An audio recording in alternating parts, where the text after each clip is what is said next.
On the next part of our morning show, we welcome more friends into the studio. And who should wander by the studio but Tony Johnson? How you doing there? Oh, thanks for having me, Phil. Good to have you in here to talk movies, one of my favorite subjects. Yes, it's that time of year to start talking about the Starlite. And, of course, the Center Cinema is always showing the best movies we can.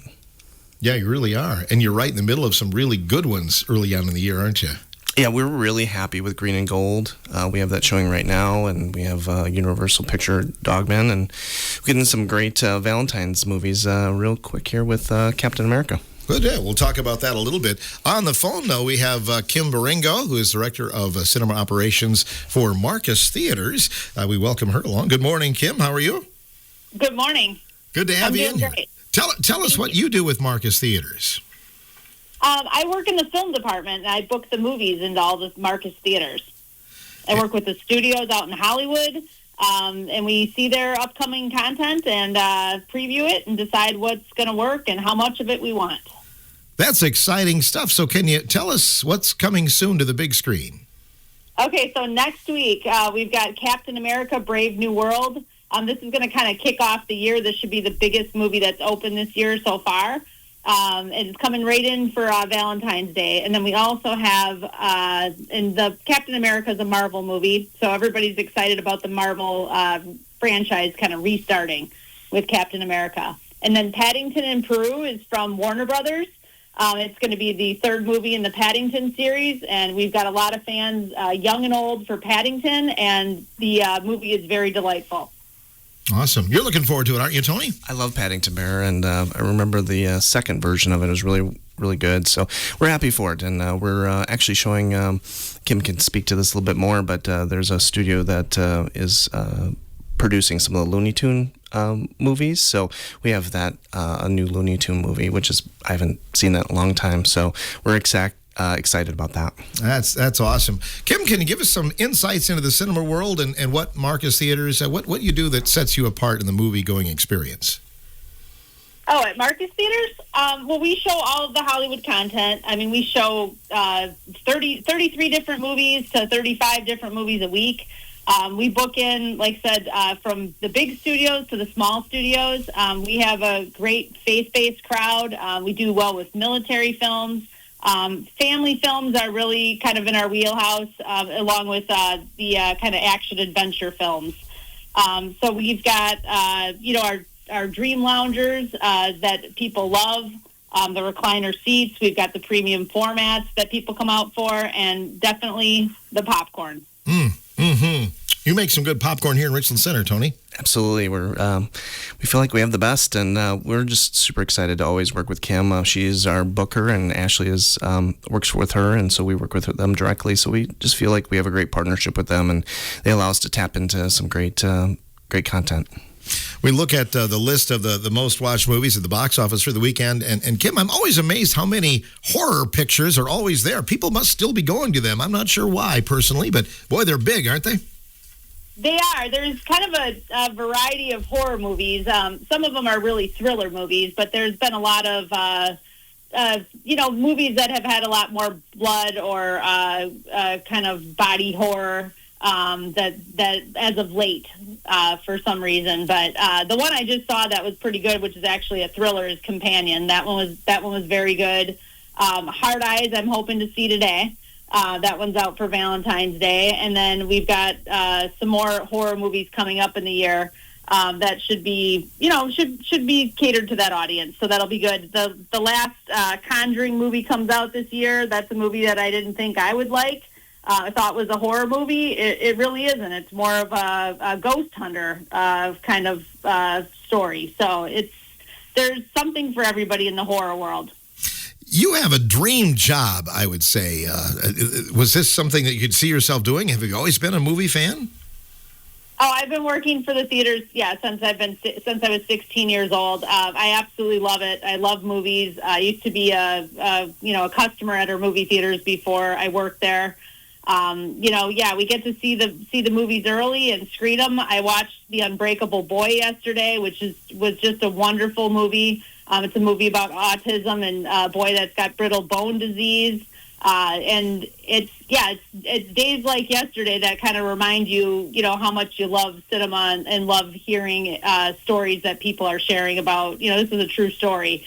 And the boy that has the brittle bone disease actually works for one of our movie theaters and is a huge movie fan. But yeah, once you get it in your blood, it's hard to get it out. Are you looking forward to the Oscars, the Academy Awards? Oh, definitely. Yeah. I kind of always feel like you sit in the movie theater and when you watch some of these movies, you over the years, you kind of unveil, like after you see it, you're like, that could be the best picture. Mm-hmm. So, and I felt that way with Wicked this year. I thought it was wonderful, a wonderful film. Yeah. Well, my pick, and I see it's up for 8 awards, is Complete Unknown, the Bob Dylan biopic. Do you think that has a shot at winning anything? Absolutely. That's been one of the most popular movies since the nominations were announced. And that's the one that's gained a lot of traction. People are wanting to see. It's done by the same producer that did Walk the Line. And it's just a really good movie. I know that sometimes a movie comes up for a nomination that I've never heard of, and then sometimes it gains popularity. And do you re-release some of those films after the awards ceremony? We do. So we will, whatever the winner is, we will re-announce it. But we have an Oscar marathon that's going on that showcases all the features that are up for Best Picture, and then we also have the movies just playing on a regular screen and kind of rotate. So people can catch up on the ones that are nominated for Best Picture before the awards, and then after the winner, we will show at all of our theaters.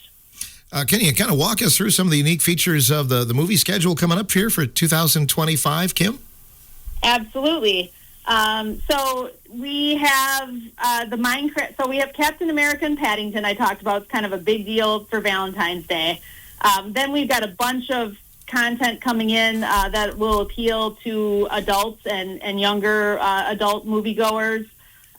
There is a movie called Last Breath with Woody Harrelson. It's based on a true story of deep sea divers. That one's supposed to be very good. It'll be kind of, like I said, kind of adult content. Mickey 17 looks like it's going to be a lot of fun. It's basically an expendable guy that goes on these dangerous journeys and then dies, and they give him a new life, and he does another one and over, and it's supposed to be just a lot of fun. We've also got Novocaine coming out with Jack Quaid. This is the same star as in the Boys series that's very popular right now, but he doesn't feel any physical pain, so it's an action comedy thriller, and it's supposed to be really good. We've got Disney's Snow White coming in March. Everybody's excited about that. A Minecraft movie in April. We've been waiting for this one for about 2.5 years because of the pandemic. It's finally done, and it'll be releasing. There's a movie called Drop, which is another kind of adult, I don't know if I'd call it a horror movie, but it's going to be like a thriller type movie, kind of a mystery thriller. But it's about dating in the modern age, so that should be good. There's a movie, The Amateur, coming out from Disney, which is another action thriller. So there's a lot of movies for adults coming out. The Accountant 2. There's a movie called Sinners from Warner Brothers, which is going to have Michael B. Jordan in it.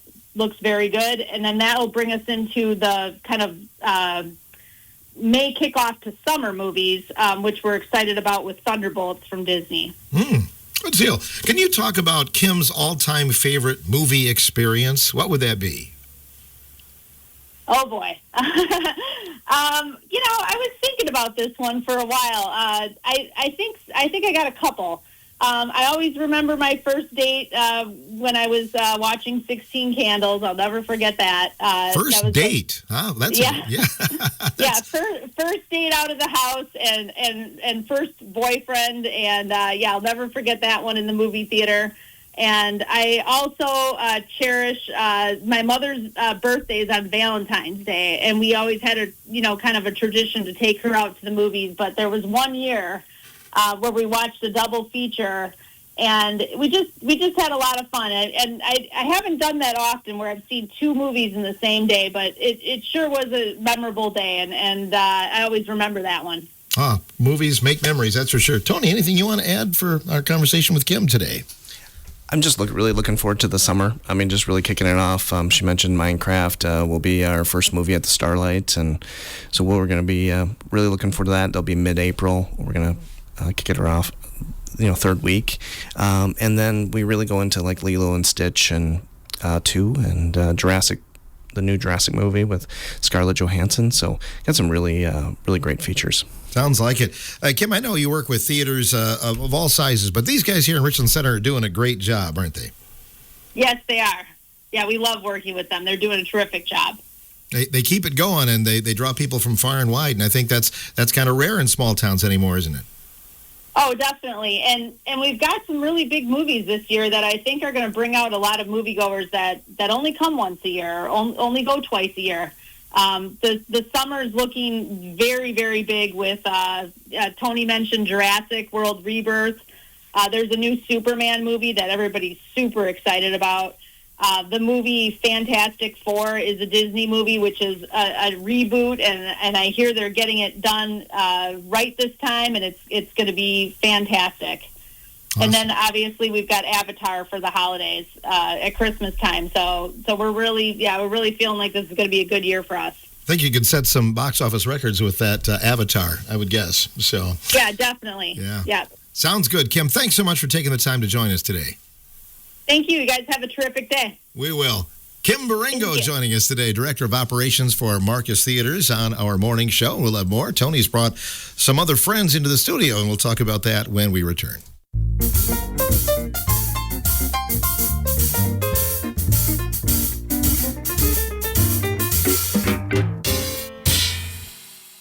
Welcome back to our morning show studios in WRCO. We switched chairs and back in the big room here again. Tony Johnson, who is the owner of the Center Cinema Twins and Starlite 14, driving us there. A very good interview, I think, with Kim. It's just, I can see why you enjoy working with her. I love talking to her, and I got to see her earlier this year, I think in the summer. And just had a great conversation with her in person. So through all the pandemic and everything, that was the first time I got to actually meet her in person. We had a lovely conversation and got to meet a lot of people in person from Marcus, and there's great people. Your business does a lot of great events during the year, and we're just looking forward to warm weather and that outdoor theater opening up again.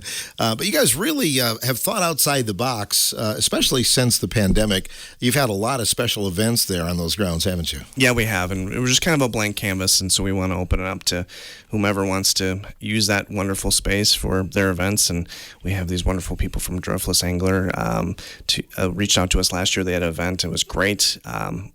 And, being from Richland County, I don't always understand fly fishing, but it's such a big deal around. And I'm like, why are these people in the creek? By my house. But it's great to meet them, and they have a wonderful business and just like Kim, very passionate about their profession. Well, they had a big event last year at the Starlight, didn't Absolutely. it? Yeah, we had a great event, and they're coming back for more, so we really appreciate their business.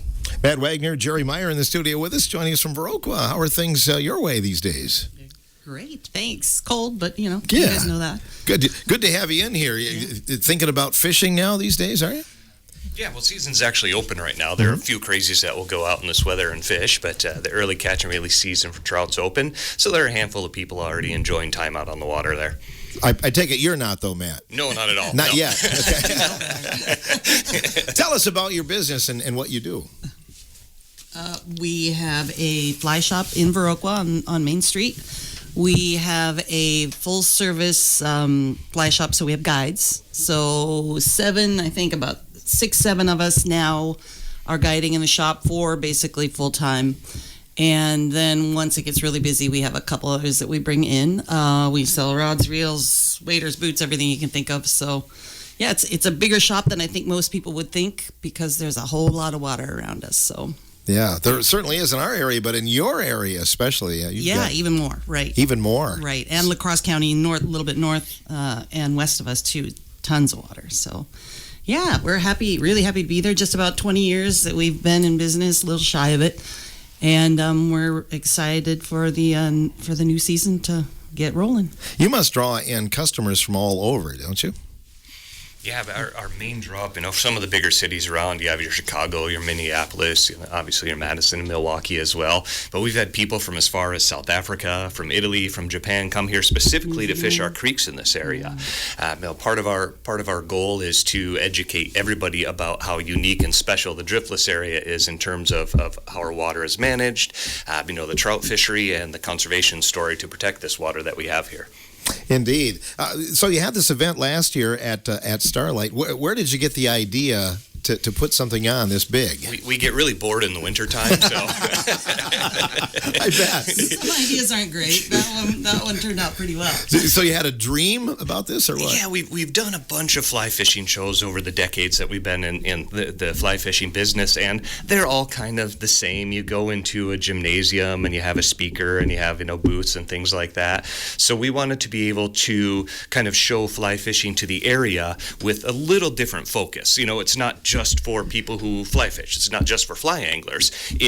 We wanted to have, obviously all of our brands are there, so you can look at rods and reels and flies and things of that nature. But we also have a lot of instruction going on there too, which is very difficult to do when you're inside a building. It's tough to pick up a rod and cast. But when you're outside and the weather's nice and you have this big facility to use, it ends up being much more user-friendly. So it took kind of that stuffy trade show thing, moved it outside, but Jerry dreamed up a bunch of carnival games too.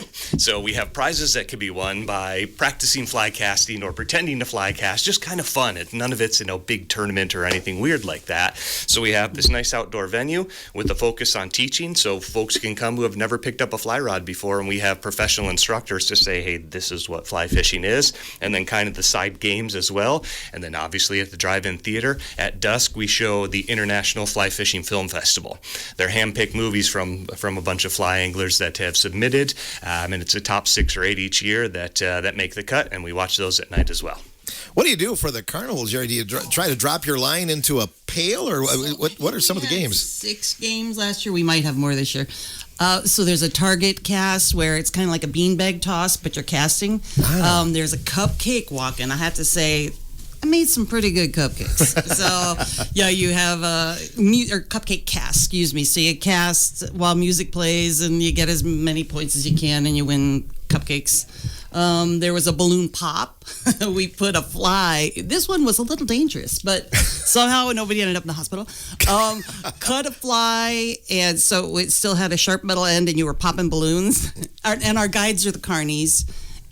The idea was that we wanted to make this, like Matt said, less stuffy and just more fun. Just kind of crazy fun, come out, and, who doesn't love a drive-in? So it all just ended up, it was perfect. It was so much fun. So, and now this year we're going to do it on Friday instead of Thursday. Last year was Thursday, so hopefully it'll be a little more accessible for some people, and they'll be able to fish the rest of the weekend. So, do you have to sign up in advance Yes. for this event? Yeah, Okay. well, we do sell tickets at the door, but tickets are available ahead of time through the shop.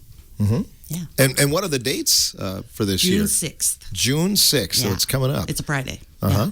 Friday on I think we start at 3, Tony, is that what we... Yes, I believe that 3 o'clock, and we'll have concessions open, and we're excited to host everybody. And the concessions are amazing. Last year we were like, dang, for drive-in food, for any food, it was fantastic. It really, so we're going to push the concessions this year, and hopefully I'll eat a few less. But they get rave reviews. Oh, yeah, it was absolutely. great. That was great. Do you have like bluegills on the menu that night? Or maybe Tony? not bluegills, but we'll think of something. Trout. Maybe Swedish fish. Oh, yeah, Swedish fish. That I can get behind. Well, Matt, you talked about the fly fishing movie. So give me some examples. Is it just some footage that somebody shoots while they're working, or is there a plot, or how does it go? Yeah. We were lucky enough to see them at the big fly fishing show in Atlanta this past weekend. But they're short films, so it's not like a feature-length film. It's just half an hour, 45 minutes. Professionally done. So, Absolutely, yeah. They're professional filmmakers. And they tell small snippets, small stories from the fly fishing world. One of our favorites this year is about a deaf and mute fly fishing guide down in Mexico, the bonefish and permit guide, and how his struggles in the fly fishing world, and how he's fantastic at his job while overcoming some of these obstacles. bicycles. Another We've one. fished with them a couple times. Yeah. So we Oh, actually really? know the Actually, kid. we know him. He's awesome. Another one is just a group of people exploring a different fishery, trying to do something that's called the cutthroat slam, which is a unique thing in fly fishing in the state of Utah.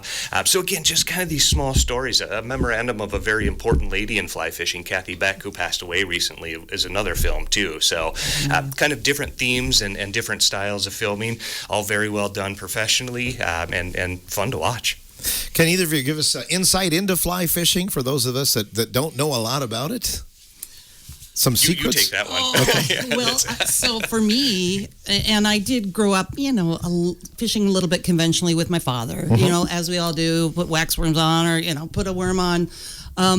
Liked it enough. And once I was exposed to fly fishing, it was all about the cast. There's a very, very, like you watch a river runs through it and Brad Pitt doing it, and it's so beautiful, and it's lovely. Steep learning curve. I kind of liken it to golf. Like, it can kick your ass. I mean, it's not easy. You get really frustrated. But once you get it, there's something about the cast and the sound and the movement. It's very, very gentle, and it's really lovely. These fish, for us, we're in this area where it's very intimate fishing. You're not like out west where there's just huge water and a ton of people. We're in these teeny little meandering streams that are street to sidewalk size, and this, green grass and cows, and it's just so picturesque and lovely, but it's also just so intimate. And you've got to figure out the flies. You got to figure out, where these fish are. Even though it seems so easy because it's so small, it's actually harder than I would say, because I'm from the Northwest. So this fishing, when we got here, I mean, this is so different. So add the, conventional fishing is fun, and I totally appreciate that people love it. But there's a little more to the fly fishing thing. And I think for those that maybe don't need, constant fish, constant action, you can get that fly fishing. But for here, it's more about like the feeling, you step in these teeny streams and it just feels so lovely, and all your stress goes away, and you see eagle, and you see, like, it's visually amazing. There's just so much that makes you want to slow down. Mm-hmm. Yeah. Nature. That's why I do. Yeah. Yeah, indeed. Next to nature. Did you want to add anything, man? Breaking it down, the only difference between fly fishing and fishing in any other way is how you present your fly, your lure, from point A to point B. Instead of casting the weight of a lure or a bobber or split shot or something like that, we're actually casting the weight of that physical fly line.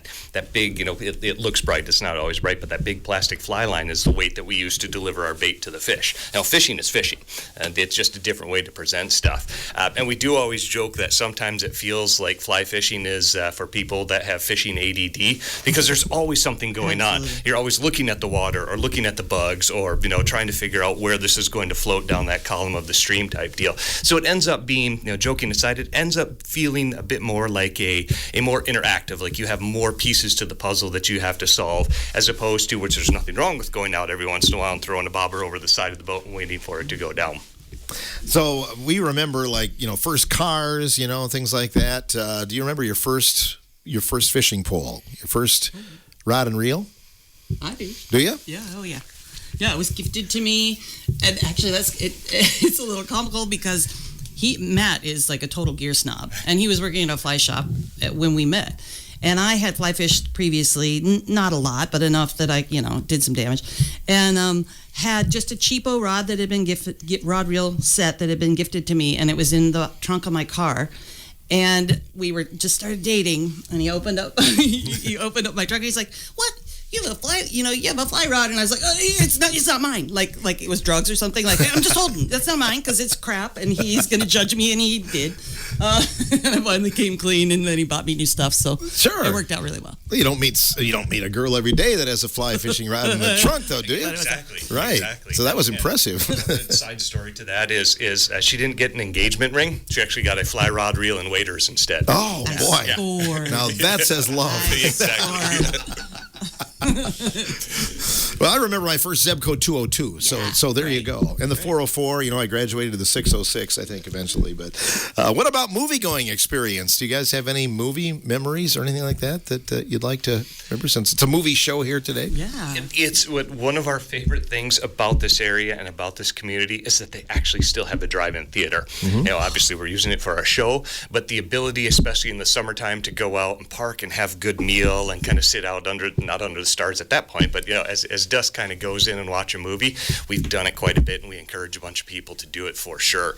And they play awesome movies there, and they've done some older movies and classic movies, which we've talked about potentially bringing River Runs Through It, the big fly fishing movie, to the drive-in at one point as well. Awesome. What about you, Jerry? I grew up, I'm an 80s kid, so I grew up with the drive-in and just the nostalgia of it. I love our kids when they were little, we came to the drive-in. I mean, we've been coming to the drive-in for years. And so to me, that is the most fun you can have in the summer, is going to a drive-in. A little less trying to sneak beer in these days. Buy concessions there. Right? Yeah, right. But I just mean in the day. Oh, back in the day. In the right. day. Yeah. Or people in the trunk. Yeah, right. Exactly. Yeah. That's not what we do anymore. But so for us, for me, any kind of movie I can see. It doesn't matter if I like the movie or not. I just want to go to the drive-in. So yeah, it's an experience. Tony, it's great to have these guys in here today to talk about your event. Well, thanks for having them, and thanks for coming down from Viroqua. And one of our biggest draws from customers is actually from the Viroqua area, so we're very thankful, and we get a lot of inquiries from those folks, and so we're just very thankful for that. So. Would you want to give us a quick update? Things going well with the theater these days? Things are going great, and as we look to 2027, that'll be the 90th birthday or 90th year of the indoor. We're going to be hopefully laying out a plan to update the marquee and make it the Eskin marquee again. And so we're very bullish about that, and we're pushing towards that. And as far as the Starlight's concerned, we just think we're going to have a couple great summers, and really looking forward to some great weather. Did you have a trivia question for us today? Or I did. Okay. You're going to ask me? Yeah, I'll ask you, and then maybe to the audience. Okay. Somebody wants to call in, they can answer. Yeah, absolutely. So around the movie Green and Gold, which has been great. Good reviews on that. Good reviews. And one of the main actor is Craig T. Nelson. And, of course, he was in Coach, the sitcom Coach. But he was in a 2007 skating movie. Oh. Mm-hmm. What was that movie? Maybe with John Hader and Amy Poehler. Jerry, don't shout it out. I think she knows. 608-647-4155. Call 4155 for trivia today if you know the answer to Tony's question. We hope folks will stop by and see you guys at Driftless Angler in Viroqua. Thanks, yes. What are your hours there? Well, we start 7 days a week in early March. Right now, we're only open on Saturdays from 10 to 2 because it's the middle of winter. Sure. But if they want more information on the drive-in event or fishing in general, it's driftlessangler.com. The event actually has a Facebook page as well, so you can take a look at the Facebook event page to kind of get updates on the drive-in fly fishing show. Awesome. And we do have an online shop, and if anybody wants to come in, they can just email or call us, and we will meet them. So we're close by, so we just run into the shop when somebody needs something. Your event in Richland Center is June 6th, so Yes. hope a lot of people Very listening will excited. start making plans now. Absolutely. Great, good deal. Thanks for Thank bringing in you, your guys. friends today, Tony. Hey, I love Friends, and really appreciate it, Phil. Matt Wagner and Jerry Meyer and Tony Johnson talking about Center Cinema Twins and all the exciting things going on at the drive-in this summer.